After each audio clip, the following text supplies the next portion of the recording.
Don't cry, ma'am. You can borrow our dad to make you feel better. The small voice cut through the December evening like a bell, clear and bright against the backdrop of Christmas music and children's laughter. And us too. We're really good at making people smile. Garrett Mitchell froze mid-step, his heart dropping into his stomach, as he watched his 6-year-old daughter, Lily, stand fearlessly in front of a crying stranger. Her twin sister Rose was already moving to join her, their small, mittened hands finding each other with that silent communication only twins possessed. They stood together beneath the old oak tree, wrapped in white Christmas lights, two tiny figures in matching pink coats facing a woman in red who sat completely alone while the world celebrated around her. Riverside Community Park had been transformed into a winter wonderland for the annual Christmas Eve festival.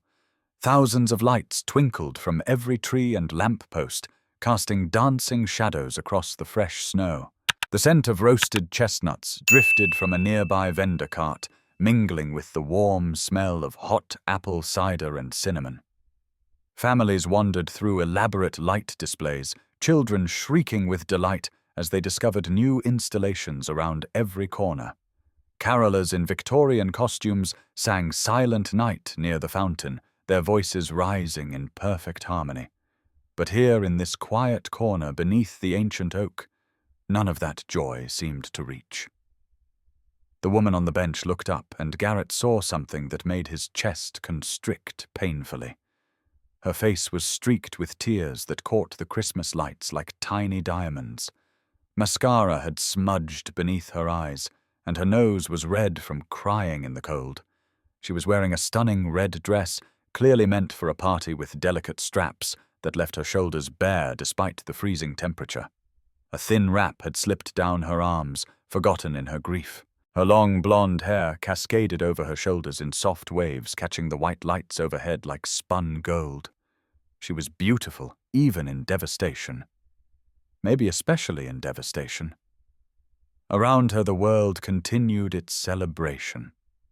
A father hoisted his son onto his shoulders to see the giant Christmas tree. A couple walked hand in hand sharing a bag of candied almonds. 3 teenagers posed for selfies in front of a glowing reindeer display. But this woman sat in her own bubble of sorrow, invisible to everyone except 2 small girls who had decided she needed rescuing. Zuri Zara. Garrett's voice came out strangled as he hurried forward, snow crunching beneath his boots. Girls wait. But they weren't waiting. They never did when someone needed help. It was one of the things he loved most about them, and one of the things that terrified him. Their hearts were so open, so ready to embrace the world, that they had no concept of strangers or boundaries or the walls adults built to protect themselves. Lily had already reached the bench, her little face scrunched with concern. Rose stood slightly behind her sister, but her eyes were fixed on the crying woman with an intensity that belied her 6 years. These were his daughters, born from the greatest love he'd ever known, and the greatest loss he'd ever survived. The woman's expression shifted as she looked at the twins. Shock replaced despair, confusion melting into something softer as she took in these 2 identical faces with their father's brown eyes and their mother's determined chin. She wiped hastily at her cheeks with trembling hands, trying to compose herself. "I'm so sorry," Garrett gasped as he reached them, his breath forming clouds in the December air. Nobody should be sad. And alone at Christmas? Rose interrupted matter-of-factly, as if this explained everything. She nodded with the certainty that only children possessed. "So you can borrow us for a while?" The woman let out a sound that was half laugh, half sob. She looked at the twins, then up at Garrett, and he saw the moment her defenses cracked just slightly. There was something raw in her eyes, something broken that called to the broken places inside himself. "That's very sweet of you both," she whispered, her voice hoarse and fragile, like crystal that might shatter at any moment. "Really, I'm fine. I just needed a moment." But she wasn't fine. Anyone could see that. The way her hands trembled, the way her shoulders curved inward as if trying to protect her heart from further damage, the way her eyes held that hollow look of someone who had cried until there were no tears left, but couldn't seem to stop anyway. "I'm Lily," Lily announced, pointing to the tiny freckle near her left ear. "And this is Rose. That's how people tell us apart. Well, that and I talk more. Rose thinks more. Daddy says we balance each other out. I'm Garrett. Again, I apologize for my daughters. They have a tendency to adopt people. Vivian." The woman interrupted softly, extending a hand that felt ice-cold when Garrett gently shook it. "Vivian Cross. And please don't apologize. They're lovely. Vivian." The name suited her. Elegant, beautiful, broken. Before Garrett could respond, before he could apologize again or make excuses to leave, both girls climbed onto the bench on either side of Vivian, each taking one of her cold hands in their small mittened ones. "See, we're excellent at this," Lily declared, swinging Vivian's hand gently. "Sometimes people just need someone to sit with them. That's what Daddy says when we're sad." Rose leaned against Vivian's side, her warmth pressing against the woman's bare arm. "Your dress is really pretty, like a princess, but princesses shouldn't cry alone." Vivian stared down at the small hands holding hers, these tiny fingers that had reached out without hesitation or judgment. Her chest heaved with a breath that seemed to come from somewhere very deep, somewhere that had been locked away for a very long time. "You're very perceptive," she whispered. Garrett stood awkwardly in the snow, unsure what to do. Part of him wanted to gather his daughters and leave this woman to her grief, to not intrude on whatever private pain had brought her to this bench alone on Christmas Eve. But another part of him, the part that remembered what it felt like to sit in darkness and wish someone would see him, couldn't walk away. "We were going to get hot chocolate," Lily continued, swinging Vivian's hand with more enthusiasm. "You should come with us. The Copper Lantern makes the best hot chocolate in the whole world. They put extra whipped cream and candy canes in it." "I don't want to intrude on your family time," Vivian said quickly. "You're not," Garrett heard himself saying. The words surprised him, coming out before he could think better of them. "Besides, I learned long ago not to argue when these two team up. It's a losing battle." The smile that touched Vivian's lips was small, barely there, but it was genuine. It transformed her face for just a moment, letting him glimpse the woman beneath the grief. "Then thank you," she said softly. "I'd like that." As they walked toward the cafe, the twins positioned themselves on either side of Vivian, each holding one of her hands, as if afraid she might disappear if they let go. Garrett walked slightly behind, watching this strange tableau unfold. His daughters had found a wounded bird, and they were determined to help it fly again. He just hoped they knew what they were getting into. He hoped he knew what he was getting into. Because something told him this Christmas Eve was about to change everything. Before we continue, please tell us where in the world are you tuning in from? We love seeing how far our stories travel. The Copper Lantern Cafe welcomed them with a wave of cinnamon-scented warmth that immediately began thawing Vivian's frozen limbs. The small cafe was decorated for Christmas, with twinkling lights wound around exposed wooden beams, fresh pine garlands draped over the windows, and a cheerful fire crackling in the stone fireplace. The rich smell of coffee and cocoa mingled with the sweetness of fresh-baked pastries. Mrs. Dorothy Chen, the elderly owner, with silver-streaked black hair and laugh lines that spoke of a lifetime of joy, looked up from behind the counter as they entered. Her eyes widened slightly when she saw Vivian, curiosity sparking in her expression, but she was too polite to comment. "Garrett girls, your usual corner booth is open," she called out warmly. "For tonight?" "Yes, please, Mrs. Dorothy," Lily announced. "This is our new friend Vivian. We found her at the park and she was sad, so we're making her feel better. Garrett wanted to sink through the floor. His daughters had absolutely no filter, but Mrs. Dorothy just smiled with that knowing warmth she always seemed to possess. Then she's in excellent hands, dear. The twins were already pulling Vivian toward their corner booth, the one with the best view of both the fireplace and the window, where they could watch the snow falling in the glow of the street lamps. They claimed the window seats, positioning Vivian between them with the practiced efficiency of hostesses who had been doing this their whole lives. Garrett slid into the opposite side of the booth, studying Vivian in the warm light of the cafe. Up close, he could see that her red dress was expensive designer, probably with delicate beading along the neckline that caught the light. Her makeup, what remained of it, had been expertly applied. She had dressed for something important tonight. A party, perhaps. A celebration she never made it to. Mrs. Dorothy appeared with a tray bearing 4 steaming mugs of hot chocolate each, topped with a mountain of whipped cream and a candy cane stirrer. She set them down with a wink at the girls, then disappeared without a word, somehow understanding that this moment needed privacy. Silence settled over the table as the twins attacked their hot chocolate with enthusiasm, immediately getting whipped cream on their noses. Garrett wrapped his hands around his mug, feeling the warmth seep into his cold fingers, and wondered what to say. "What did you say to a stranger your children had just collected, like a stray kitten?" Vivian spoke first. Her voice still rough, but steadier now in the warmth of the cafe. "You have beautiful daughters. Thank you." The words came out heavier than he intended, weighted with 3 years of being everything to them. "They're my world." Their eyes met across the table and something flickered in Vivian's gaze. Recognition. Understanding. The kind that only came from shared experience with loss.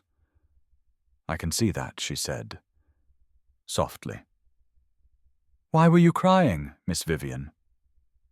Rose asked suddenly, looking up from her hot chocolate with whipped cream dotting her nose. "Did someone hurt your feelings?" Rose Garrett started ready to redirect, but Vivian held up a hand. "It's okay." She looked at the little girl carefully, seeming to weigh her words. "I was sad because Christmas makes me remember people I miss very much." "Like people who died?" Lily asked with the brutal honesty that only children possessed. Garrett's stomach dropped. "Girls that's not?" "Yes," Vivian said quietly, her voice barely above a whisper. "Like people who died." Both twins nodded solemnly, as if this made perfect sense to them. As if death was something they understood on a level no 6-year-old should have to understand. Rose reached across the table and patted Vivian's hand gently. "Our mummy died too. We were 3. We don't remember her much, but Daddy says she's in heaven watching over us." The air seemed to leave the cafe. Garrett sat, frozen, his heart pounding against his ribs. His daughters had just shared something he usually kept private, something he protected like a wound that had never fully healed, but they had offered it freely without hesitation because they recognized a kindred spirit. Vivian's eyes filled with fresh tears, but these were different from the ones she'd shed on the park bench. These were softer, tinged with something that looked almost like hope. "I'm so sorry. That must have been incredibly hard." It was Garrett said, his voice rough. He didn't usually talk about Claire to strangers. Hell, he barely talked about her to people he'd known for years. But something about this moment, about this woman who understood loss, made the walls seem pointless. "It still is some days." "I lost my family too," Vivian said suddenly, the words tumbling out as if she couldn't hold them back any longer. She looked at the twins, something cracking open in her expression. "My parents and my brother and sister, all at once, 7 years ago. A car accident. All of them."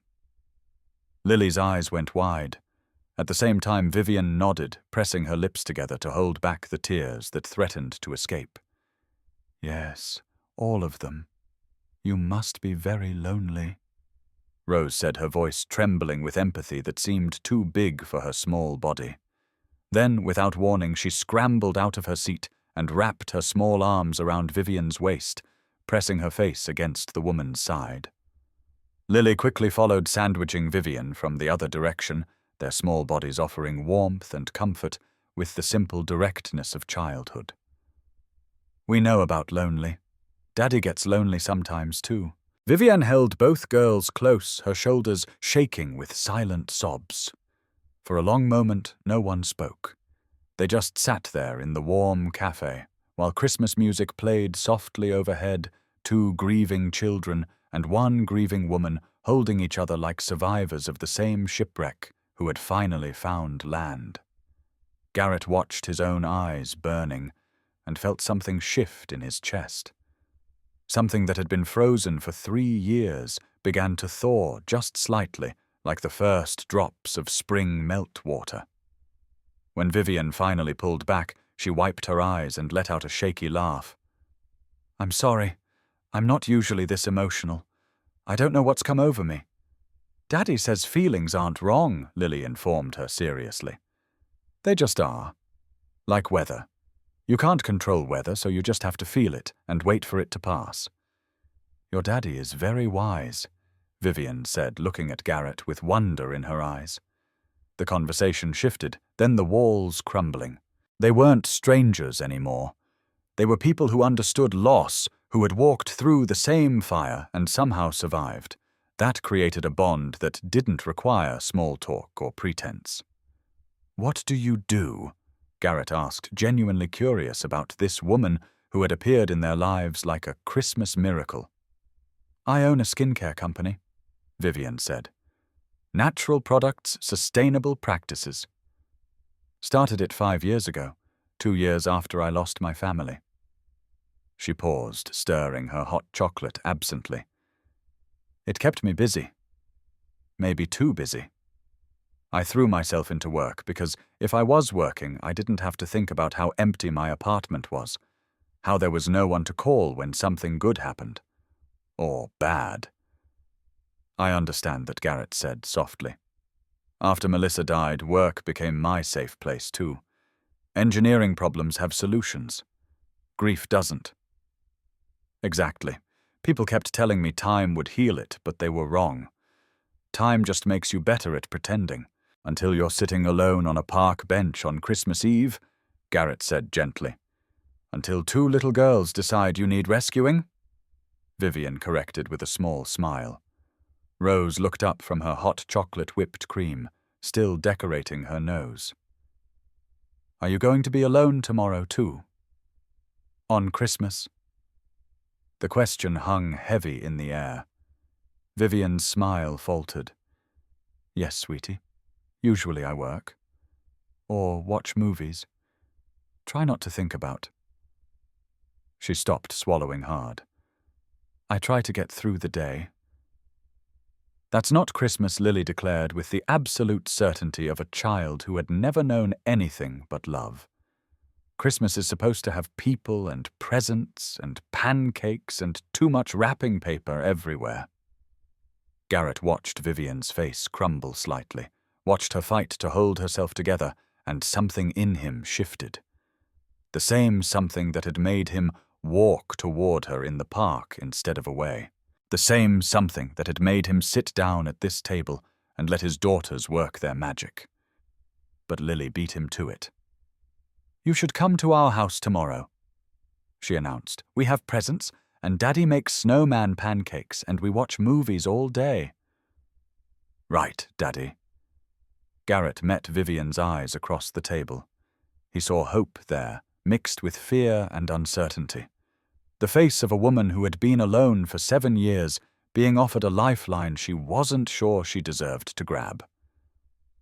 "They're right," he heard himself saying. "You shouldn't be alone tomorrow.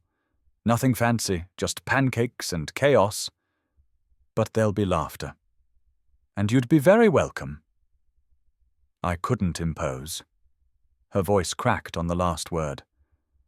"You're not imposing," Rose said firmly. "You're visiting. There's a difference." Vivian laughed then, a real laugh that broke through her tears like sunlight through clouds. She looked at Garrett, at the twins, at this strange and wonderful family that had scooped her up without hesitation. "Okay," she whispered. "Yes, thank you. I'd like that very much." They exchanged phone numbers while the girls finished their hot chocolate.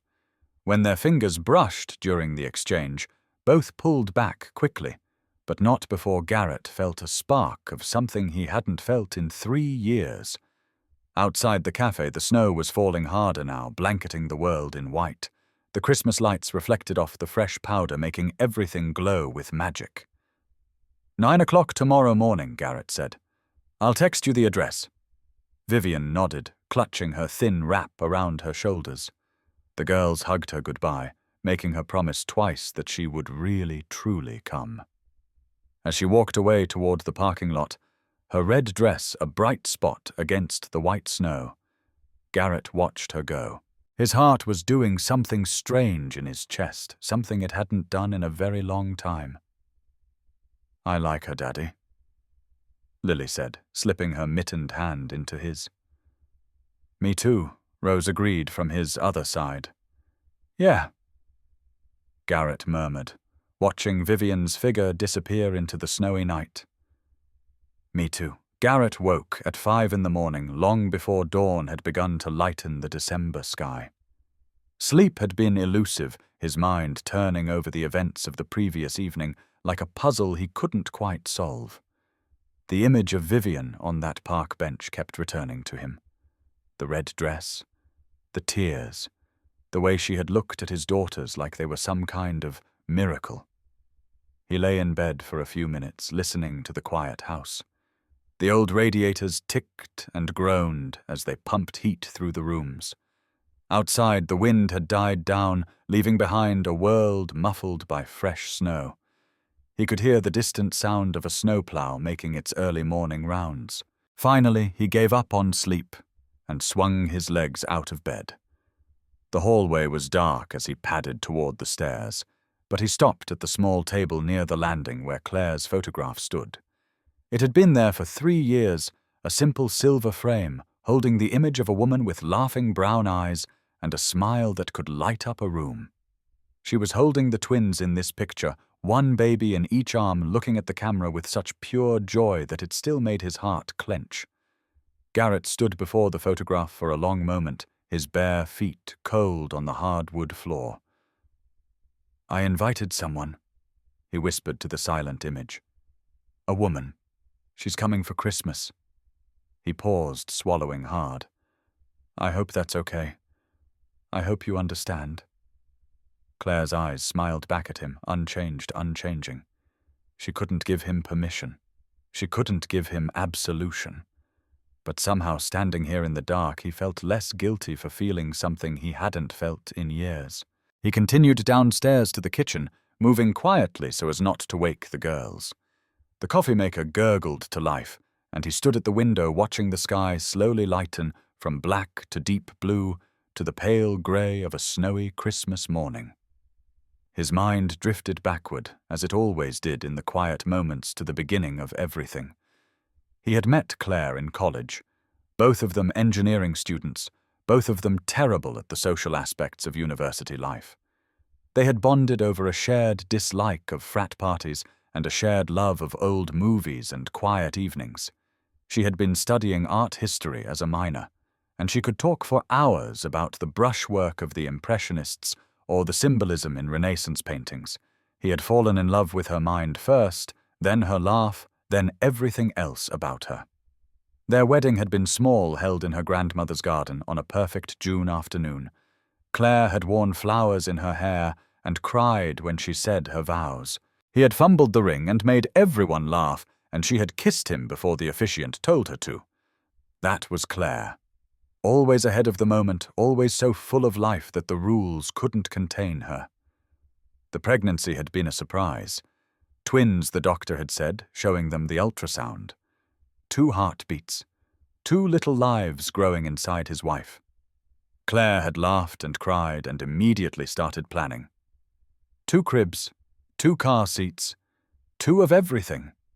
She painted the nursery herself, a mural of stars and moons and gentle animals that still covered the walls of the girls' room. Lily and Rose came into the world screaming 2 minutes apart, perfect and healthy, and so beautiful that Garrett had wept without shame. He remembered Claire holding them for the first time, one baby tucked in each arm, looking at him with tears streaming down her face. "We made these," she had whispered in wonder.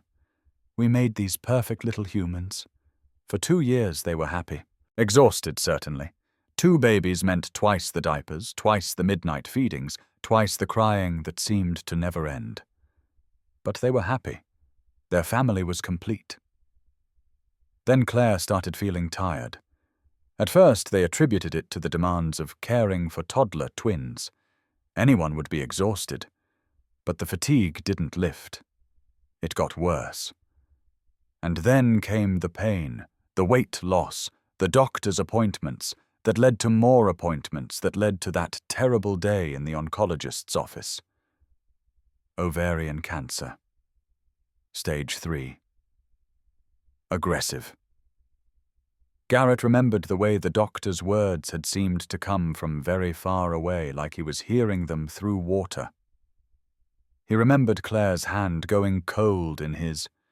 He remembered thinking absurdly that they had just bought new curtains for the living room, and now they would never hang them. What followed were 18 months of war. Chemotherapy that left Claire weak and vomiting. Radiation that burned her skin and made her cry from the pain. Experimental treatments that cost their savings, and then some that required them to take out loans against the house that demanded everything they had, and then demanded more. Through it all, Claire fought. She fought with a ferocity that amazed everyone who knew her, including the doctors who had given her 6 months to live. She fought for her daughters, for the chance to see them grow up for more time. Just more time. But in the end, the cancer was stronger. Claire's final weeks had been peaceful, at least. Hospice care at home in the bedroom they had shared for years, with a view of the garden she loved. She had stopped the treatments by then, choosing quality over quantity. She wanted to be present for her family, not lost in a haze of medication and sickness. She had made Garrett promise things, to tell the girls about her, to keep her memory alive, to not wear black to her funeral because she hated how he looked in black. And she had made him promise one more thing. "Don't be alone forever."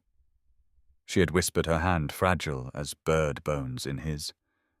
"Promise me. The girls need a father who knows how to be happy. You deserve to be happy again." He had promised, not believing he ever could. Claire died on a Tuesday afternoon in April, with sunlight streaming through the windows and the first spring flowers blooming in the garden. Garrett had been holding her hand when she took her last breath.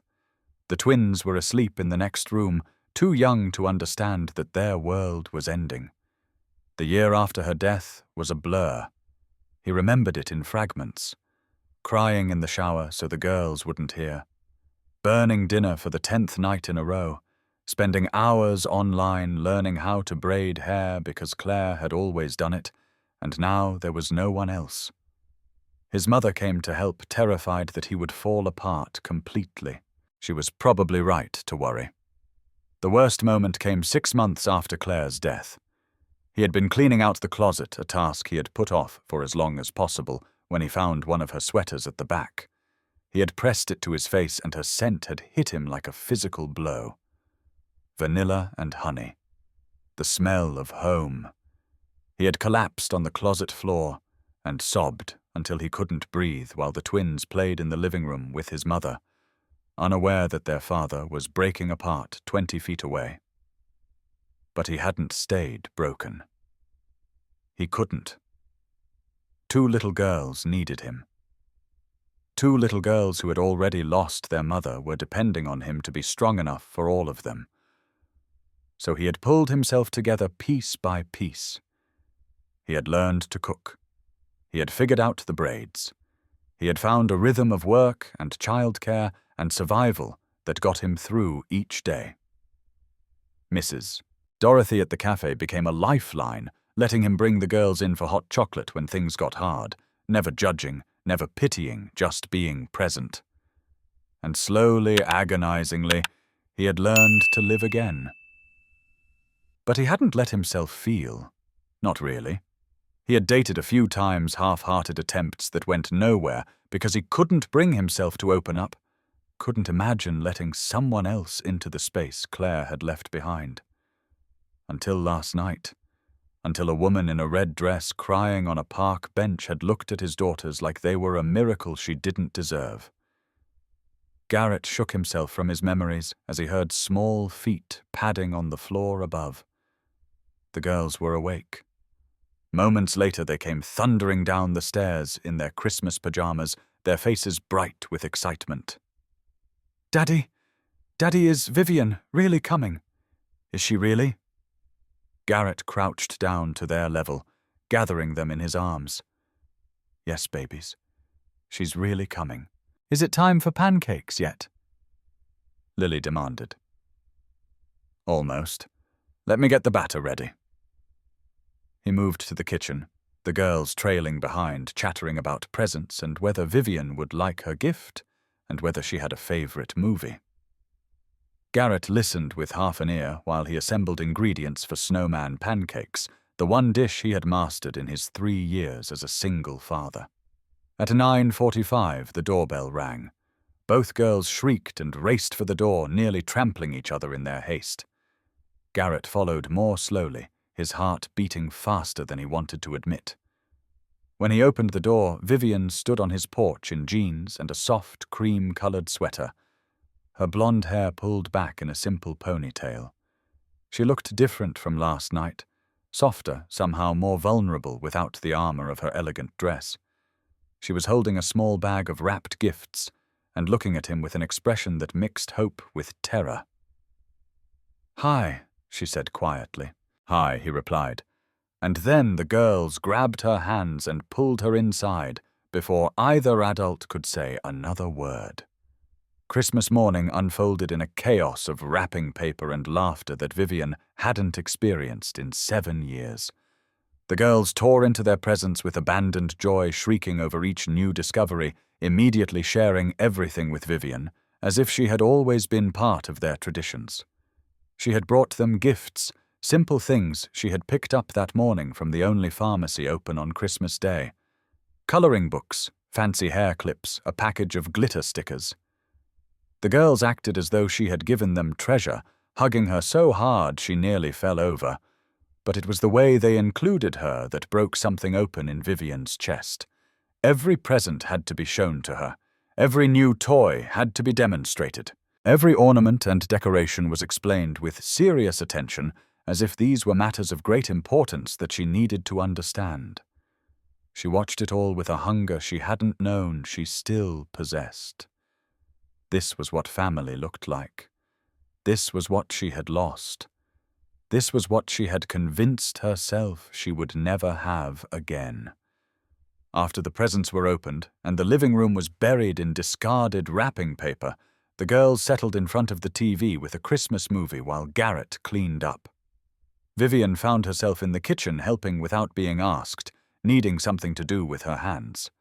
For a while they worked in comfortable silence, gathering paper and ribbons, stacking presents neatly by the tree. But eventually Garrett turned to her. "Do you want to talk about it?" he asked softly. "Last night, I mean." "You don't have to, but I'm here if you want to." Vivian stopped a piece of red ribbon dangling from her fingers. Through the doorway she could hear the twins giggling at the movie. The house smelled like pine and cinnamon and the faint sweetness of the pancake syrup. It smelled like home. She took a deep breath. "My family was everything to me." She began, her voice barely above a whisper. "My parents, Robert and Catherine, my older brother Michael, my younger sister Sophie. We were close in a way I've never seen in other families. Sunday dinners every week, no matter what. Game nights, vacations together even after Michael and I were adults." Garrett had stopped cleaning, giving her his full attention. His eyes held no pity, just understanding. 7 years ago, the week before Christmas, we had a plan. My grandmother was spending the holiday with us, but she lived about 2 hours away. My parents and Michael and Sophie were going to drive out and pick her up, bring her back for Christmas Eve dinner. Vivian's hands were shaking now, the ribbon trembling. I was supposed to go with them, but I had been baking all day and I wanted to finish. I told them I'd stay and have everything ready when they got back. She closed her eyes, and she was 25 again, standing in her parents' kitchen with flour on her hands and a batch of sugar cookies cooling on the counter. The house had smelled like vanilla and Christmas. She had been happy. I was frosting cookies when the police knocked on the door. The words came out flat, drained of emotion. She had told this story so many times in the first years to doctors and therapists and the few friends who tried to help. Now it was just history, just the worst moment of her life reduced to a few sentences. Multi-car pile-up on the highway. A drunk driver crossed the median doing 90 miles an hour, hit them head-on. She heard Garrett's sharp intake of breath, but couldn't look at him. My parents were killed instantly. Michael held on for a few hours, but the injuries were too severe. Sophie. Her voice broke. Sophie was 18. She was starting college in the fall. She was so excited about her future. Vivian. Garrett's voice was gentle, so gentle it made her tears spill over. My grandmother had a stroke when she heard. She never recovered. She died 2 weeks later. The ribbon finally slipped from her fingers, falling to the floor like a red wound against the hardwood. I buried my entire family in the span of 3 weeks. My parents, my brother, my sister, my grandmother, everyone who had ever loved me. Gone. For a long moment, neither of them spoke. In the living room, the twins laughed at something in the movie, the sound bright and innocent. The sound of children who didn't know yet how cruel the world could be. I didn't eat for a week after the funerals, Vivian continued quietly. My aunt had to make all the arrangements because I couldn't function. I couldn't go into my parents' house, couldn't look at photos. Everything reminded me of them, and everything reminded me that I should have been in that car. Survivor's guilt, Garrett murmured. Yes. She finally looked at him. I stayed home to frost cookies, and that decision saved my life and destroyed it at the same time. He crossed the kitchen slowly, giving her time to pull away if she wanted. When she didn't, he took her hands in his. They were warm and steady, an anchor in the storm of memory. The company, she said, looking at their joined hands. Sophie's Garden. I named it after my sister. She loved flowers, had this whole plan to become a botanist. My mother used to make homemade lotions and salves. I took her recipes and turned them into a business because it was the only way I could keep them alive. If I was working, if I was busy, I didn't have to feel the emptiness. I understand, Garrett said, and the remarkable thing was, she knew he did. After Claire died, work was the only place I felt normal. Engineering has rules. Problems have solutions. Grief doesn't follow any rules, I know. Yesterday, Vivian whispered, was 7 years exactly since the accident. I was supposed to go to my company's Christmas party. I got dressed, drove to the venue, sat in the parking lot for 20 minutes. She laughed bitterly. I couldn't make myself go inside. All those people celebrating, and I was supposed to smile and toast the success of a company I built from the ashes of my family. So you went to the park. I used to go there as a child with my parents. We'd walk through the Christmas lights every year. It was tradition. She swallowed hard. I sat on that bench and let myself cry for the first time in months. I'd been sitting there for 3 hours when your daughters found me. Garrett squeezed her hands. I'm glad they did. Me too. She met his eyes and something passed between them. Understanding. Recognition. 2 people who had been shattered and had somehow put themselves back together, piece by broken piece. Claire would have liked you, Garrett said softly. She always said the strongest people were the ones who had been broken and rebuilt. What was she like? He smiled. The expression tinged with sadness and love. She was light. Pure, radiant light. She could walk into a room and everyone would feel happier just because she was there. She painted, did you know that the mural in the girls' room is hers? Stars and moons and gentle animals. He paused. She made me promise before she died that I wouldn't be alone forever, that I'd let myself be happy again. Have you kept that promise? I've been trying. But it's hard. He looked at her with such openness that it took her breath away. You're the first person who's made me feel like maybe I could. Before Vivian could respond, two small voices interrupted from the doorway. Daddy, the movie's over. Can Vivian read us a story now? They both laughed, the heavy moment broken by the eternal demands of children. Vivian wiped her eyes quickly, composing herself. I'd love to read you a story. What book? The twins exchanged a look and came back moments later with a worn copy of The Velveteen Rabbit. Vivian's heart clenched. It had been her mother's favorite book. She settled on the couch with a girl on each side, their warm bodies pressing against her as she opened the familiar pages. Her voice wavered as she read about becoming real through love, about how love makes you authentic even when it breaks you down. When she finished, both girls were quiet. That's my favorite part, Lily said softly. When the bunny becomes real because the boy loved him so much. It's a beautiful book, Vivian managed around the lump in her throat. Later, when the afternoon had faded into early evening and it was time to go, Garrett walked her to her car. The snow had started again, light flakes drifting down like blessing.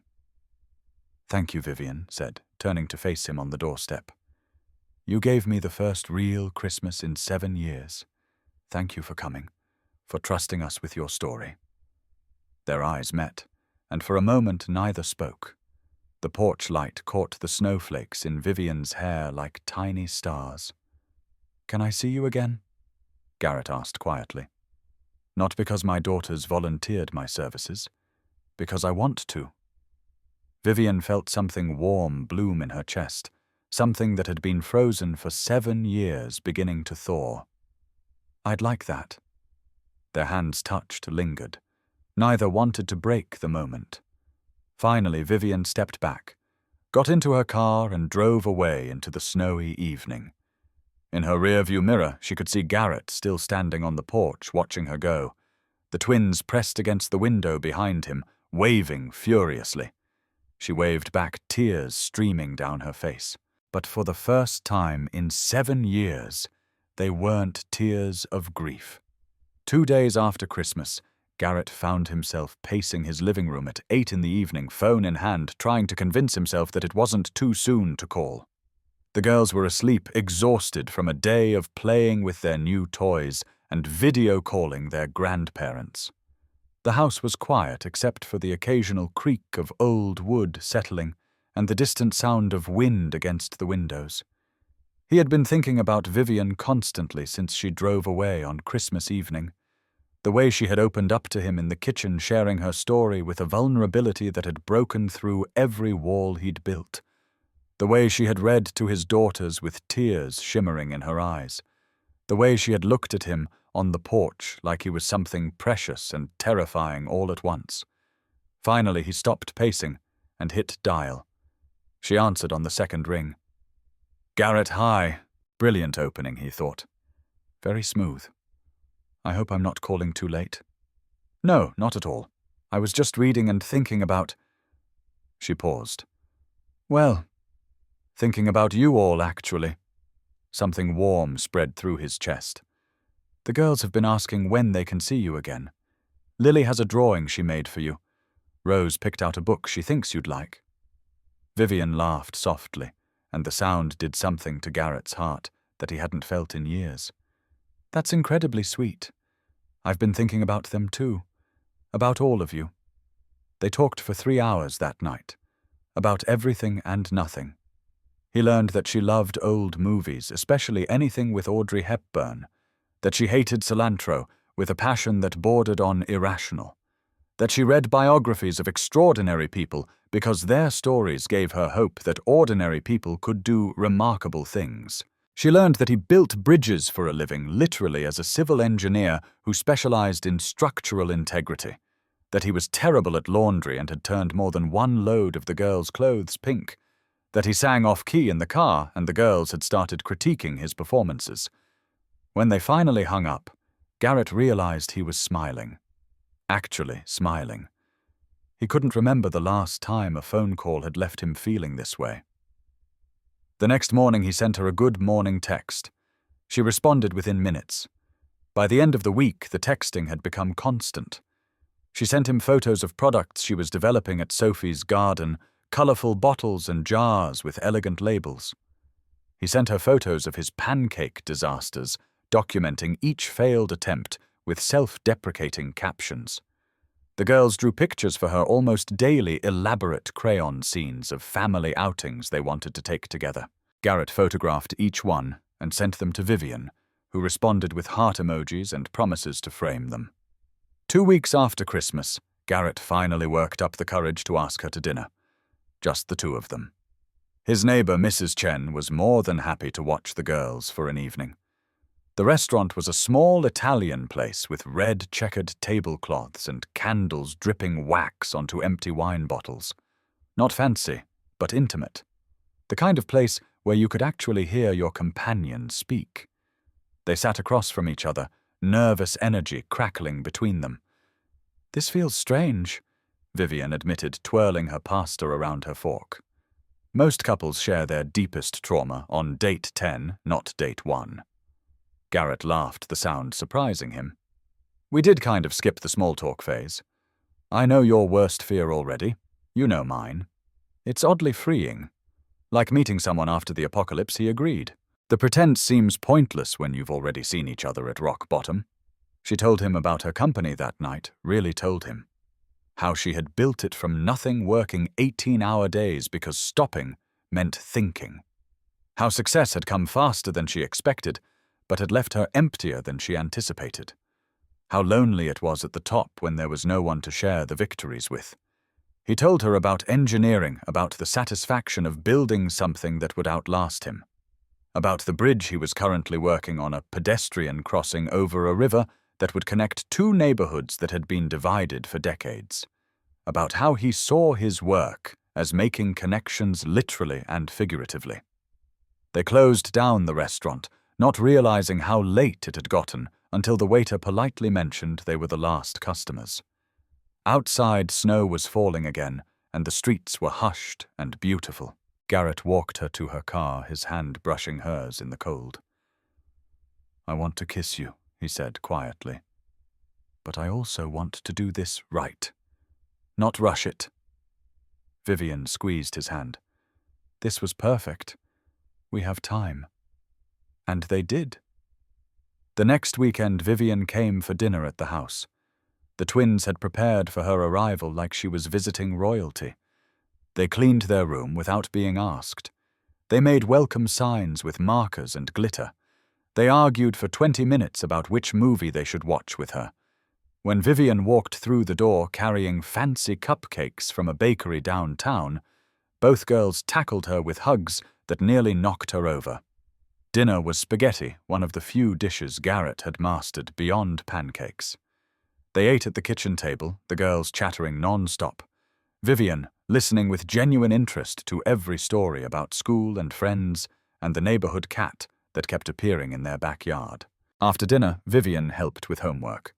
Rose was struggling with multiplication, and Vivian explained it in a way that suddenly made sense, using cupcakes as examples. When Rose finally got the answer right, she threw her arms around Vivian's neck. "You're a better teacher than Daddy," she declared. "Hey!" Garrett protested with mock offense.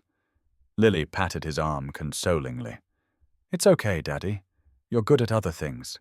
Like making pancakes shaped kind of like snowmen." "Kind of like snowmen." "They're getting better," Lily assured him. Later, after the girls had gone to bed, Garrett and Vivian sat on the couch with the last of the wine. "They adore you," he said softly. "The feeling is mutual." Vivian smiled, but there was something wistful in her expression. "I never thought I'd feel like this again. Like I'm part of something. You are part of something. You're part of us." She looked at him, her eyes shimmering in the lamplight. "Is this really happening? It feels too good to be real." Garrett took her hand, threading his fingers through hers. "It's real. We're real." The weeks that followed had a rhythm that felt like coming home. Vivian joined them for dinner twice a week, then 3 times. She learned that Lily loved drawing more than anything else and brought her a set of professional-grade colored pencils that the girl treated like sacred objects. She discovered that Rose was a voracious reader, far above her grade level, and started bringing her chapter books that challenged and delighted her. One Saturday, Garrett decided to teach Vivian to make his almost famous snowman pancakes. It did not go well. "You're not flipping it right," he said, standing behind her at the stove. "I'm flipping it exactly like you showed me. No, you're turning your wrist too much. It's more of a—" The pancake flew out of the pan and landed on the floor. The girls watching from the breakfast table erupted in laughter. "I think your wrist turned too much," Lily observed sagely. What followed was a flour fight that left all 4 of them covered in white powder, laughing until their sides hurt. Vivian had flour in her blonde hair and was wearing a bright smile that made Garrett's heart stutter. She stayed late that night, later than usual. The girls had gone to bed, and they were watching a movie that neither of them was really paying attention to. Somewhere around the halfway mark, Vivian fell asleep against his shoulder. Garrett sat very still, not wanting to disturb her. She looked peaceful in sleep, the tension lines around her eyes smoothed away, her breathing soft and even. He pulled a blanket over them both and let himself just exist in this moment. This, he thought, this is what I've been missing. A few weeks later, Vivian invited them to tour Sophie's garden. The company headquarters was in a converted warehouse on the edge of downtown, all exposed brick and high windows, and the pleasant scent of lavender and rose. The twins were fascinated by everything. The mixing stations where raw ingredients became lotions, the labeling machines that put pretty stickers on jars, the temperature-controlled rooms where products were tested for quality. But Garrett was watching Vivian. Here in her domain, she was different. Confident. Commanding. Her employees clearly respected and adored her, greeting her warmly, asking her opinion on formulations, sharing small victories and concerns. "She's amazing," said a young woman who introduced herself as Vivian's assistant. "We've never seen her this happy, though. Whatever's changed in her life, it's changed her." The first kiss came 3 months in. It was a Friday evening after the girls had gone to bed. Garrett and Vivian were sitting on his back porch, wrapped in blankets against the March chill, watching the last traces of winter slowly surrender to spring. "What are we doing?" Vivian asked quietly. Garrett turned to look at her. The porch light caught the gold in her hair, the uncertain hope in her eyes. "What do you mean, this? Us? What is this becoming?" He was quiet for a moment, gathering his thoughts. "I didn't think I'd feel this way again," he admitted finally. "After Claire, I thought that door had closed, that I'd had my one chance at love, and it was over." Vivian nodded, her eyes glistening. "I was afraid to want anything. Wanting means the possibility of losing, and I've already lost so much." Garrett reached over, cupping her face with hands still cold from the evening air. She didn't pull away. Her breath hitched her eyes, searching his. Maybe, he said softly, being afraid together is better than being safe alone. He kissed her. It was gentle at first, tentative, 2 wounded people, testing whether they could bear to be vulnerable again. Then she kissed him back, and it deepened into something more. Her hands fisted in his jacket, his fingers tangled in her hair. 3 years of loneliness and 7 years of grief met and merged and became something new. When they finally pulled apart, both were crying. Good tears, Garrett asked, echoing her words from their first meeting. Vivian laughed through her sobs. The best kind. A month later, on an ordinary Tuesday evening, he told her he loved her. They were washing dishes after dinner, the girls doing homework at the kitchen table. It wasn't a special moment. There was no candlelight, no romantic music. Just hot water and dish soap and the comfortable domesticity of a family going through their evening routine.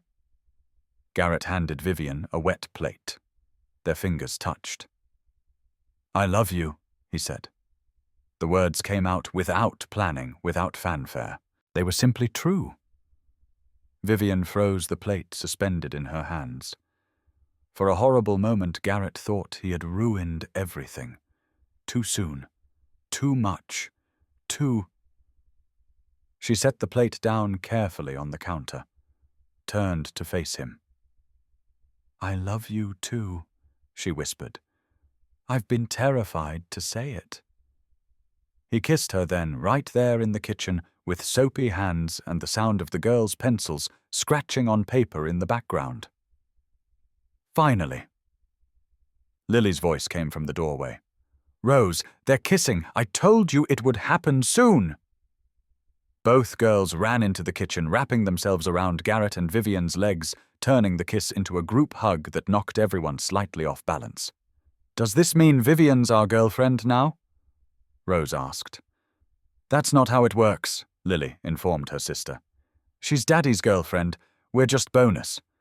Vivian knelt down, gathering both girls close. "You're not bonus. You're the main event." The months that followed were a study in gradual integration. Vivian started keeping things at Garrett's house. First, a toothbrush tucked into the holder next to the girls' sparkly ones, then a change of clothes, then her favorite coffee mug, the one with the chip on the handle that she refused to throw away because her mother had given it to her. She was there more nights than she wasn't. The girls started asking for her specifically when they needed something. "Vivian, can you braid my hair? Daddy makes it too tight." "Vivian, can you help me with my book report? You explain things better." "Vivian, can you read the bedtime story tonight? You do all the voices." The first time they called her in the middle of the night, Garrett's heart nearly stopped. It was 2 a.m. when Rose's screams echoed through the house. Night terror, the kind she had been having since Claire's death, less frequent now, but still devastating when they came. Garrett bolted upright, but Vivian was already moving her instincts faster than his sleep-fogged brain. She was in the girls' room before he had even gotten out of bed. When he reached the doorway, he saw her sitting on Rose's bed. The little girl clutched in her arms, rocking gently, while singing a soft lullaby. Rose's screams had faded to whimpers, and her small hands fisted in Vivian's pajama top. Garrett stood in the doorway watching this woman who had stumbled into their lives comfort his daughter with such natural tenderness that it took his breath away. An hour later, Rose was asleep again, and Vivian was still there, stroking her hair, refusing to leave until she was sure the nightmare wouldn't return. "You're amazing, Garrett," whispered from the doorway. Vivian looked up at him, her eyes soft. She needed someone. I was here. As if it were that simple. As if loving his children was the most natural thing in the world. One evening, the girls decided it was time to show Vivian their mummy box. Garrett's throat tightened when they brought it out, a decorated shoebox they had covered with stickers and glitter, containing the few physical remnants of Claire that they treasured most. Inside was Claire's wedding ring, which Garrett had given them on the first anniversary of her death. A small bottle of her perfume that they sometimes asked to smell when they missed her.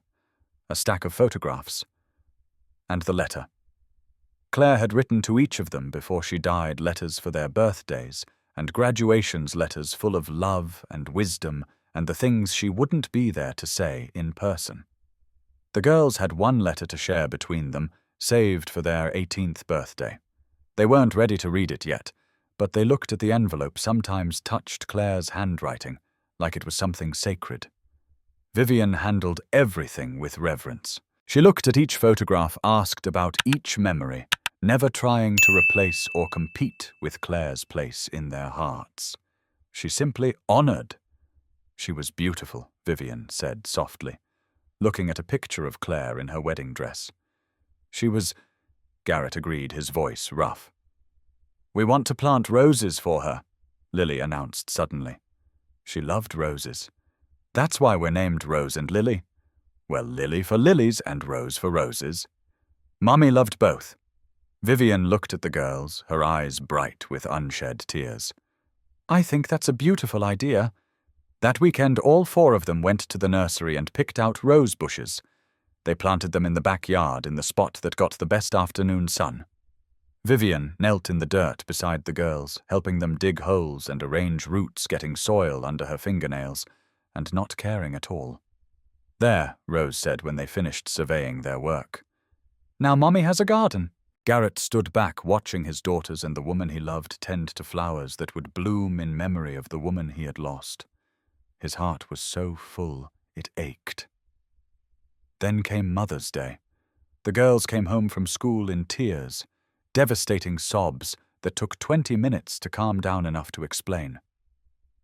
There's a Mother's Day tea at school, Lily finally managed between hiccups. Everyone's mum is coming. Everyone except us.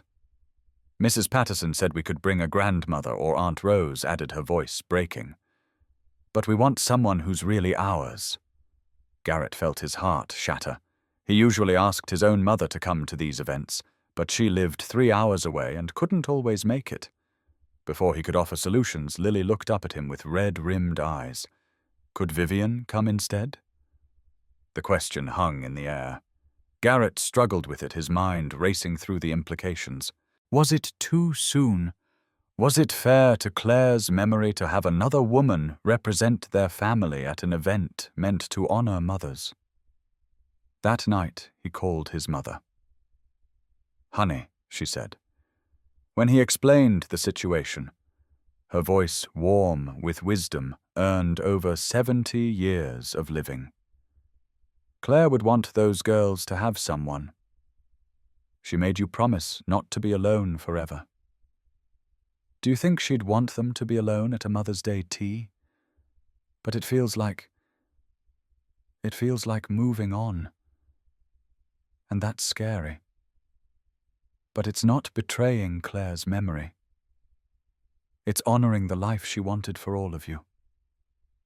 When Garrett asked Vivian, she cried. You want me there? She whispered, her voice cracking. As someone who... They asked for you specifically. They want you there. The Mother's Day tea was held in the school cafeteria, decorated with tissue paper flowers and construction paper hearts. Tables were set with tiny cups and plates, and each student had made a card for their special guest. Vivian arrived nervous, wearing a flowered dress that somehow seemed both appropriate and completely her.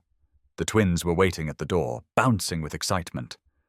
You came, Rose shrieked, grabbing her hand. Of course I came.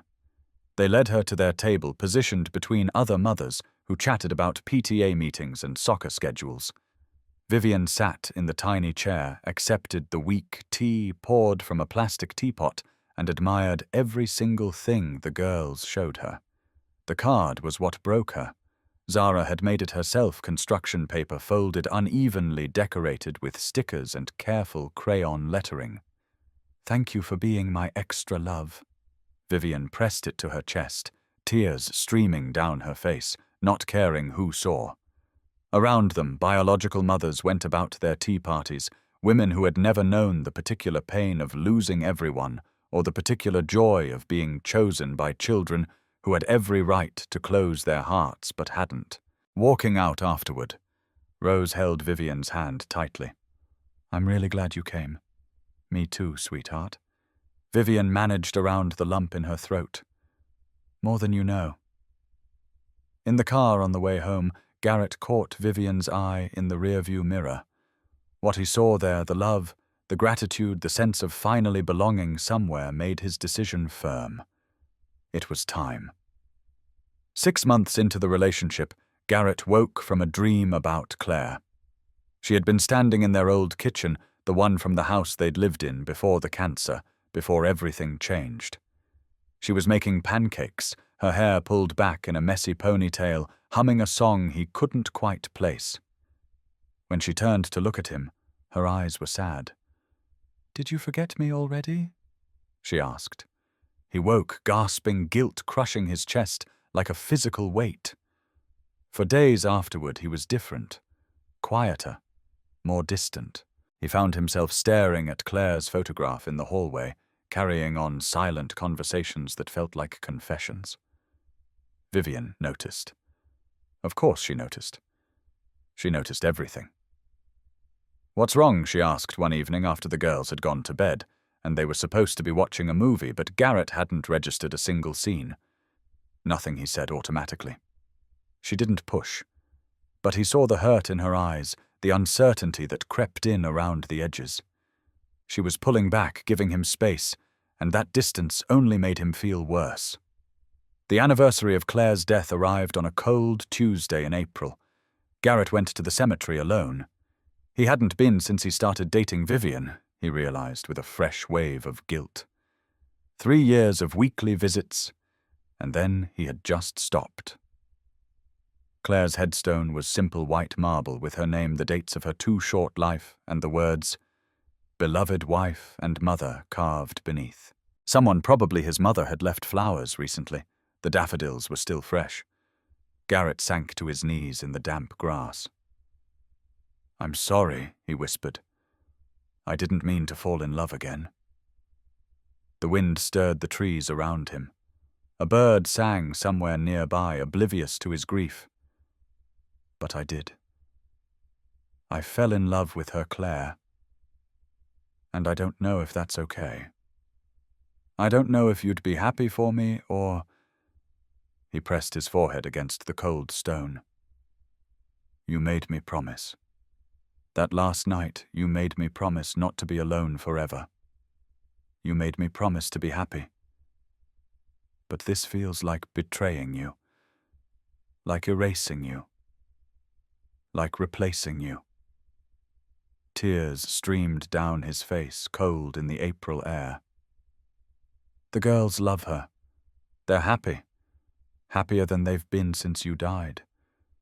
Is that okay? Is it okay that someone else is making them smile? Is it okay that I'm smiling again?"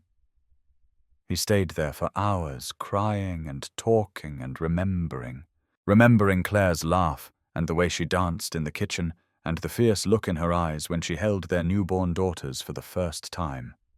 Remembering her courage through the treatment, her grace through the dying, her love that never wavered even when her body failed. Finally exhausted, he got up. He drove straight to Vivian's apartment.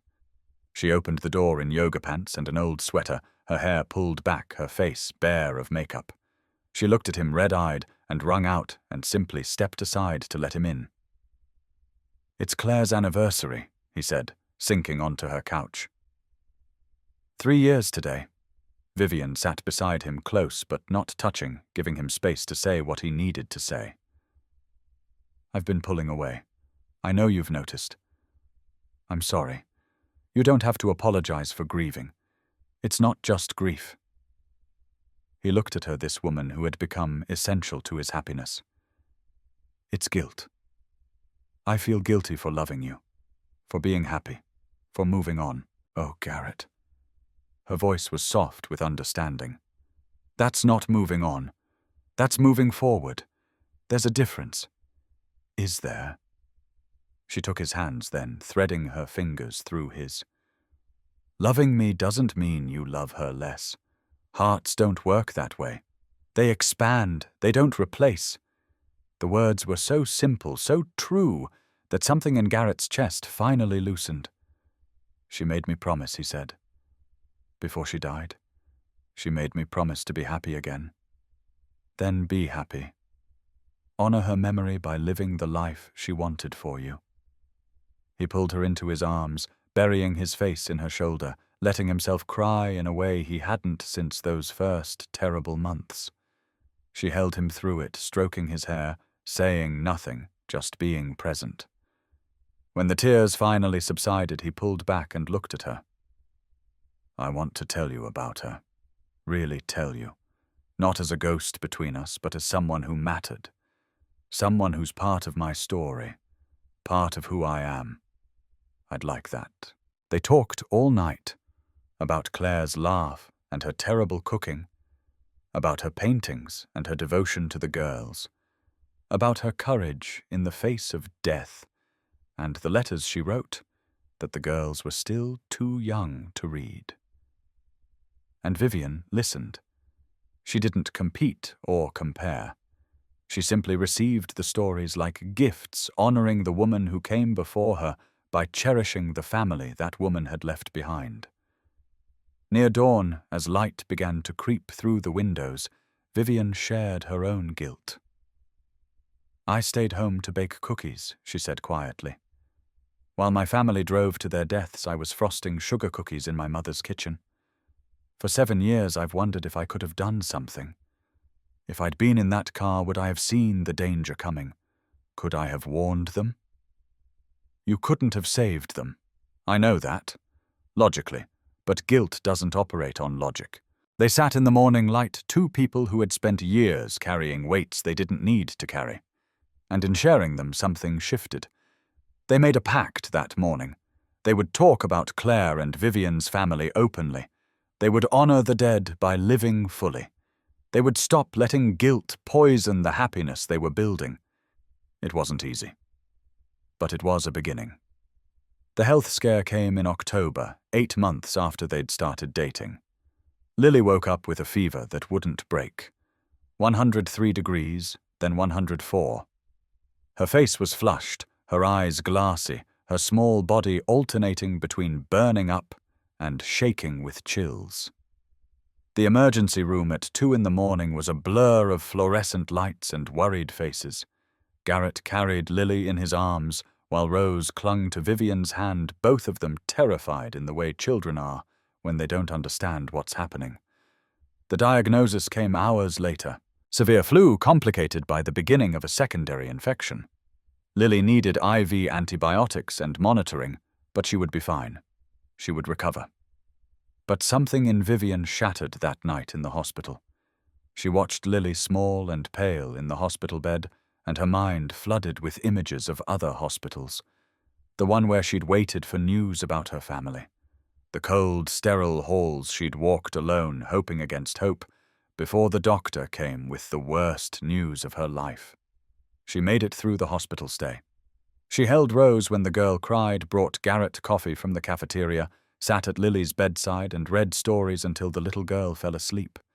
She held it together because they needed her. But when Lily came home when the crisis had passed, and everything was supposed to go back to normal, Vivian fell apart. She started making excuses. Work was busy. She had meetings. The company needed her attention. She stopped coming for dinner, stopped texting first, stopped spending nights at Garrett's house. He noticed immediately, of course. He gave her space at first, thinking she needed time to process the scare. But when a week passed and she was still distant, he confronted her gently. "What's happening?" he asked during a phone call that felt strained and wrong. "Whatever it is, we can talk about it." For a long moment, Vivian was silent. "I can't do this," she finally whispered. "I can't love people this much again. Vivian. Everyone I've ever loved has died, Garrett. Everyone." And watching Lily in that hospital, seeing her so sick and scared, all I could think was, what if I lose them too? What if I lose you? What if I lose the girls? I know it's not rational. I know. But I can't make my heart understand that. The fear is bigger than the love, and I don't know how to make it stop. The words hung between them like a verdict.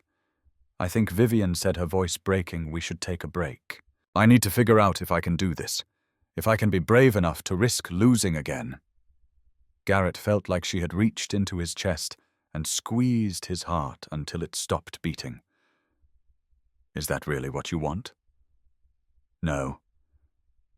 She was crying now. He could hear it. But I don't know what else to do. I'm so scared, Garrett. I'm so scared of loving you. He let her go, not because he wanted to, but because he understood that sometimes people needed to find their own way back to courage. Pushing would only make her run further. The week that followed was the longest of Garrett's life. The girls didn't understand. They kept asking for Vivian, kept wondering when she was coming back, kept looking at him with confused, hurt eyes that broke his heart. Did she stop loving us? Rose asked one night at bedtime, her voice small and scared. No, baby. She loves you very much. She's just scared right now. Scared of what? How did you explain to a 6-year-old that love and loss were so intertwined that sometimes people couldn't separate them? That the bravest act in the world was choosing to love again after being destroyed by grief? Scared of how much she loves us, Garrett said finally. Sometimes when you love people a lot, you get scared of losing them. Lily sat up in her bed, her face determined. Then we have to tell her she doesn't have to be scared. We're not going anywhere. Yeah, Rose agreed. We should make her feel brave again. Garrett looked at his daughters. These two small people who had lost their mother before they could even remember her properly, and felt a surge of pride so strong it nearly knocked him over. You're right, he said. We should. The plan was the twins' idea. Take us to the park, Lily said the next morning over breakfast. The one where we found Vivian. We need to talk to you there. Garrett drove them to the same oak tree, the same bench, the spot where everything had begun nearly a year ago. The Christmas lights were long gone, but the tree was full of autumn leaves now red and gold and orange against a grey October sky. They sat on the bench together, Garrett in the middle with a daughter on each side. Daddy Rose said seriously, You need to fight for her. She's scared, Lily added. But we were scared too after Mommy died. Remember, we were scared all the time. Garrett remembered. The nightmares, the tears, the way they had clung to him those first months, afraid to let him out of their sight. But we didn't stop loving you, Rose continued. Even though we were scared, we still loved you. Because love is scarier when you don't do it. Love is scarier when you don't do it. Garrett stared at his daughter, 6 years old, and already wiser than half the adults he knew. Vivian is scared because she loves us, Lily said. That's not bad. That's good. It means we matter. You need to tell her that. And Rose added with the practical determination she had inherited from her mother, we made her a video. You need to show it to her. They had made it themselves using Garrett's phone and the skills they'd learned from making video calls with their grandparents. It was shaky and imperfect, and absolutely devastating. Garrett drove to Vivian's apartment that afternoon. She answered the door looking terrible. Dark circles under her eyes, hair unwashed, wearing pajamas at 3 in the afternoon. She had clearly been crying. Garrett, she started. I don't think. Please, he said quietly. Just watch something. Then, if you still want me to go, I'll go. She hesitated, then stepped aside. He sat beside her on her couch and pulled up the video on his phone. The screen showed Lily and Rose sitting on Lily's bed, their faces serious. Hi, Vivian, Lily said, waving at the camera. We miss you really much. We know you're scared. Rose added, because people you love go away sometimes. Our mummy went away, Lily continued. And it was really sad. We cried a lot, but we still love Daddy. Rose's voice was fierce. And we love you too. Please don't go away, Lily said, her eyes filling with tears on screen. We promise to be extra good. Rose was crying now, too. You make Daddy smile. And you make us feel like we have someone, too. Like a mom who's here. Both girls looked at each other, then back at the camera. We love you, Vivian, they said together. Please come back. The video ended. Vivian was sobbing, her hands pressed against her mouth as if trying to hold in the sound. She watched the video again. And then a third time. How did I almost walk away from this, she finally managed. Garrett took her hands. Fear makes us do stupid things. I know. I almost didn't invite you for Christmas that night. I almost walked past you on that bench. They're so brave. Vivian's voice was thick with tears. Those little girls, they've been through so much and they're still brave enough to love. They learned it from losing. So did you. So did I. It doesn't make us weak. It makes us strong enough to try again. She looked at him, this man who had come after her when she was too scared to come to him. I'm sorry. I'm so sorry. Don't be sorry. Just come home. The word hung in the air. Home. As if his house, his family was where she belonged. She packed a bag that night. She was going with him. When they walked through the front door, the girls were waiting in the living room, literally bouncing with anticipation. The moment they saw Vivian, they launched themselves at her with screams of joy. The reunion was a tangle of arms and tears on the living room floor.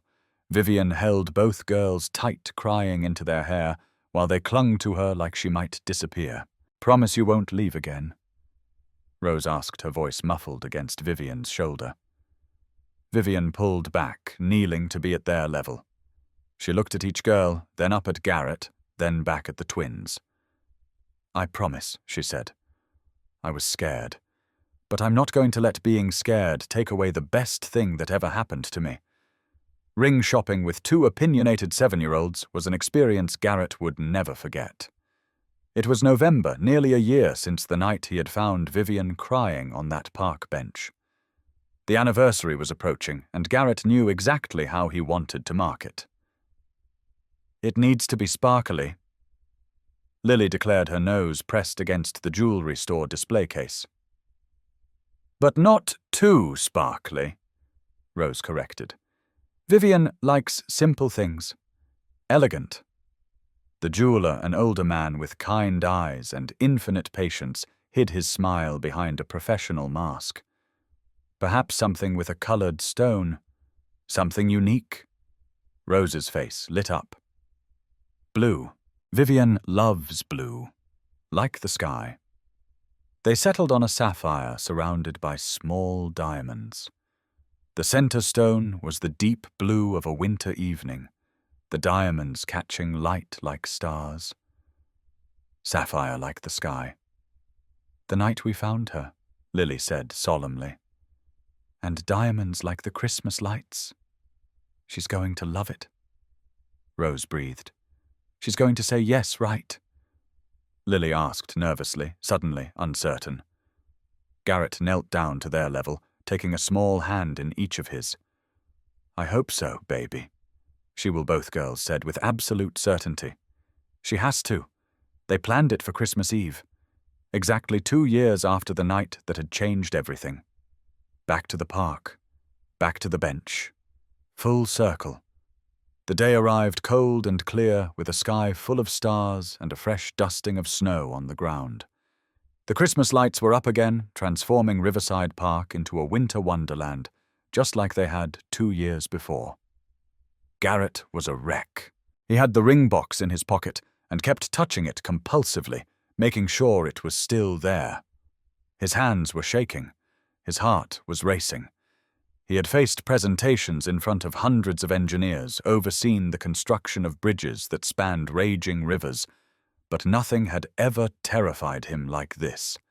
The girls, by contrast, were practically vibrating with barely contained excitement. This is it, Lily whispered loudly to Rose as they walked through the light displays. This is the night. Shh, Rose hissed back. You'll give it away. Vivian, walking beside Garrett with her arm through his, looked at the twins with fond suspicion. "You two seem extra energetic tonight. We're just excited about Christmas," Lily said, her innocent expression not fooling anyone. They wound through the familiar paths past the giant Christmas tree and the reindeer made of lights and the fountain that had been turned into an ice sculpture. Finally they reached the oak tree, its branches strung with the same white lights that had illuminated the night Garrett first saw Vivian. The bench was there just as it had always been. Vivian sat down, pulling the girls close against her. The cold had turned her cheeks pink, and snowflakes were catching in her blonde hair. She had never looked more beautiful. 2 years ago tonight, she said softly, looking around at the lights, the snow, the perfect Christmas scene. I was sitting right here completely broken. And we found you, Lily announced proudly. You did. Vivian's voice was thick with emotion. You saved my life that night. You and your sister and your father. You showed me that I could still be happy, that I could still belong somewhere. The twins exchanged a look. This was the moment. We have a question to ask you, Rose said, suddenly serious. Before Vivian could respond, Garrett moved. He knelt in the snow beside the bench and her eyes went wide. Her hands flew to her mouth. 2 years ago, Garrett began, his voice shaking with emotion. My daughters saw a stranger crying alone on Christmas Eve, and instead of walking past, they offered to lend her their father. He pulled out the ring box, opening it to reveal the sapphire sparkling in the Christmas lights. Tonight we're asking if you'd like to keep him. Keep us. Permanently. The twins moved closer, one on each side of him, their faces shining with hope. A family asking to become official. 4 people who had all known loss, all known grief, all survived things that should have broken them. You came into our lives wearing a red dress and tears, Garrett continued. You showed me that loving again isn't betraying Claire. It's honoring the promise I made her. You showed my daughters that hearts can expand to hold more love without losing what was there before. You showed yourself that you deserve happiness even after loss.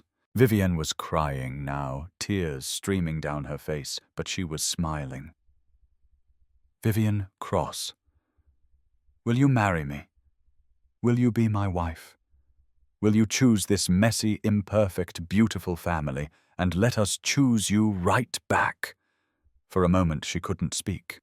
She was nodding frantically, her hand still pressed against her mouth, her whole body shaking with sobs. Yes, she finally managed. Yes, 1,000 times yes. The twins shrieked with joy, throwing their arms around her. Garrett stood taking her left hand in his trembling fingers, sliding the sapphire ring onto her finger where it caught the Christmas lights and sparkled like a promise. Then they were all wrapped together, 4 people holding on to each other in the snow while the Christmas lights twinkled around them. A crowd had gathered, Garrett realized. Other families had stopped to watch, had witnessed the proposal, had seen this beautiful moment unfold. Among them was Mrs. Dorothy, bundled in a winter coat, holding her camera. The twins had told her the plan days ago. The applause washed over them, but Garrett barely heard it. All he could see was Vivian's face, radiant with joy, and his daughter's beaming smiles, and the feeling that everything in his life had led to this exact moment. We're going to be a real family now, Lily exclaimed. We already are a real family, Vivian said, her voice thick with emotion. We have been for a long time. Garrett pulled her close, kissing her as snow began to fall harder around them. The girls bounced and cheered. The crowd applauded. The Christmas lights twinkled like stars come down to earth. I never thought I'd have this again, Vivian whispered against his lips. A family. People who love me. A place to belong. You always had a place to belong, Garrett said, holding her tight. Right here, with us. Spring arrived with cherry blossoms and the promise of new beginnings. The wedding was small, just as they both wanted. No grand venues or hundreds of guests. Just close friends, Mrs. Dorothy Garrett's parents who had flown in from across the country, and Vivian's aunt, the only family she had left. The ceremony was held in a garden venue, surrounded by roses in full bloom. Claire's flower, a tribute and a blessing. The twins were flower girls, dressed in matching pink dresses that they had helped choose. They had practiced walking down the aisle for weeks, treating it with the seriousness of a military operation. When the moment came, they walked together, scattering petals, with careful precision, their faces bright with joy. Then the music changed, and Vivian appeared. She wore a simple white dress with a blue sash, the twins' suggestion. Her bouquet held roses for Claire and lilies for her mother. She walked herself down the aisle, honoring the strength that had brought her here, the years of survival that had made her ready for this happiness. When she reached Garrett, tears were streaming down his face. "You're beautiful," he managed. "Good tears," she whispered, echoing the words that had become their language. He laughed through his sobs. "The best kind." The officiant spoke about second chances and found families, about love that grows in broken places, about the courage it takes to choose happiness after loss. When it came time for the vows, Garrett went first. "Vivian, I promise to love you for all that you are and all that you've survived. I promise to honor Claire's memory while building new memories with you. I promise to be your partner, your best friend, your home. I promise to remind you every day that you deserve this happiness, that you are not a burden or a liability, but a gift." Vivian's turn. "Garrett, I promise to love your daughters as my own, to be patient when they test my limits and fierce in my protection of their hearts.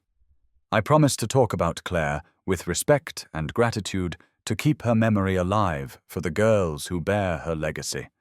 I promise to stay even when I'm scared, to choose love over fear, to let this family teach me every day how to be brave." They exchanged rings, simple gold bands that matched symbols of the circle of love they had built. And now, the officiant said with a warm smile, "I believe there's a special part of the ceremony."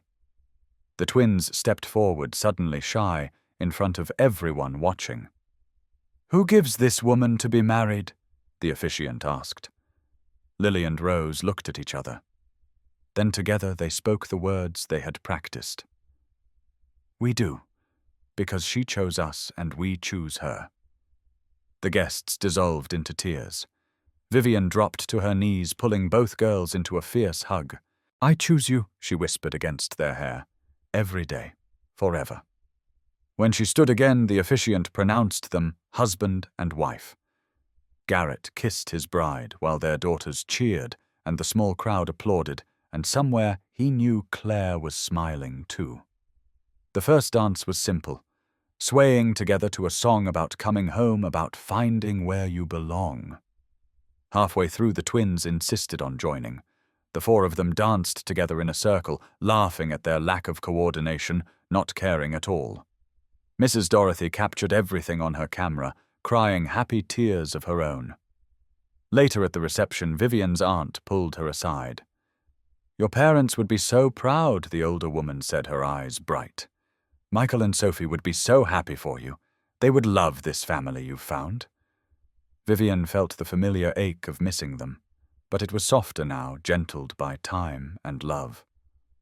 "I carry them with me," she said. "Always. But I've learned that carrying the dead doesn't mean I can't hold the living too." 2 years after the wedding, on a perfect Saturday morning in late spring, Vivian woke to the smell of burning pancakes. She smiled before she even opened her eyes, recognizing the familiar scent of Garrett's cooking attempts. From downstairs she could hear giggling and his voice saying something about scraping off the black parts. Her birthday. She had almost forgotten. When she came downstairs in her robe, the kitchen was chaos. Flour covered every surface. Garrett stood at the stove, looking frazzled batter in his hair. The twins were at the table surrounded by art supplies and what appeared to be an explosion of glitter. Surprise, the pancakes were indeed a little burnt, but they were also shaped like hearts, or at least that was the intention. The girls had helped, which explained why some looked more like blobs than hearts. They ate breakfast together at the kitchen table, laughter replacing any concerns about perfectly cooked food. Garrett had covered the burnt pancakes in fresh strawberries and too much whipped cream, and the girls declared them the best birthday pancakes ever made. After the dishes were cleared, the twins grew suddenly serious.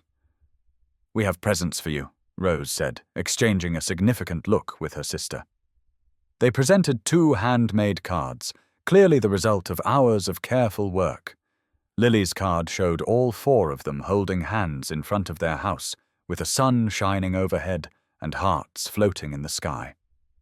"Our family," she had written in careful letters.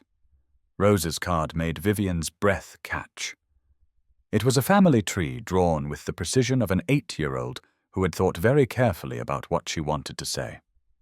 One branch was labeled Mommy Claire in heaven with a picture of a woman with angel wings. Another branch showed Garrett, then Lily and Rose, and at the top in careful letters with an arrow pointing to a stick figure with yellow hair and a red dress was one word: Mom. Vivian stared at the card, her vision blurring with tears. "We wanted to tell you something." Lily said, her voice suddenly soft and serious. Both girls stood together holding hands the way they always did when something important was happening. "You're our mum now," Rose said simply. "Not instead of our first mummy." Lily added quickly, "But you're our mum too." "Our here mum," Rose explained. "The one who shows up every day, the one who reads stories and helps with homework and makes us feel safe." Then together they said the words that shattered and rebuilt Vivian's heart in the same breath. "We love you, Mum. Mum." The word hung in the air like a prayer, answered like a wound healed, like every tear she had ever cried transformed into something beautiful. Vivian dropped to her knees, pulling both girls into her arms, sobbing against their hair. These children, these precious girls who had lost their mother before they could even remember her, were offering her the greatest gift she had ever received. "Thank you," she choked out. "Thank you for choosing me." "Is it okay?" Rose asked, her voice small and anxious. "That we call you Mom?" Vivian pulled back, looking at each girl's face. Lily's freckle near her ear, Rose's thoughtful eyes, the features that blended Garrett and Claire into something entirely their own. "It's everything," she whispered. "You're everything." Garrett knelt beside them, wrapping his arms around all 3 of his girls. 4 people who had all known loss, who had found each other in the wreckage and built something beautiful from broken pieces. "Best birthday ever?" he asked softly. Vivian laughed through her tears, holding her family close. "Best birthday ever." 5 years later, the Mitchell family returned to Riverside Park on Christmas Eve, continuing the tradition that had defined their lives. The bench beneath the old oak tree now bore a small brass plaque that read, "Where hope begins again." Lily and Rose, now 11 years old, each held the hand of their 5-year-old brother Benjamin, a surprise blessing, who had arrived 2 years after the wedding and who had his mother's blonde hair and his father's gentle eyes. As they walked through the Christmas lights, the girls told their brother the story they never tired of repeating about the night they found their mom crying on this very bench and decided she needed rescuing. Vivian watched her family navigate through the holiday crowds and felt the familiar warmth bloom in her chest. She still carried her parents, Michael and Sophie, with her, always their photographs in her wallet, their memory in her heart. But the grief no longer drowned her. It had transformed into something softer, a gentle ache that reminded her of how much she had been loved and how much she was capable of loving still. Beside her, Garrett squeezed her hand, as if reading her thoughts the way he always did after all these years together. The twins had been right that December night, so long ago. Nobody should be alone on Christmas, and hearts have infinite room to expand. What started with 2 brave little girls and 4 simple words became a love story that healed 4 broken souls and created a family built not on biology, but on choice. Some families are born. This one was chosen, constructed from grief and hope, and the stubborn belief that love is always worth the risk. If this story touched your heart the way it touched mine, please don't let it end here. Let it remind you that kindness still matters, compassion still changes lives, and hope is never wasted.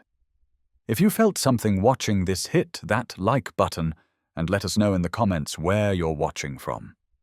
Subscribe to our channel and turn on the notification bell so you never miss another story that lifts your spirit. Share this video with someone who needs to be reminded that second chances exist and that love finds us when we least expect it. Your support means everything to us and helps us continue bringing you stories that restore your faith in humanity. Thank you for watching, and remember, sometimes the family you need is the one that chooses you.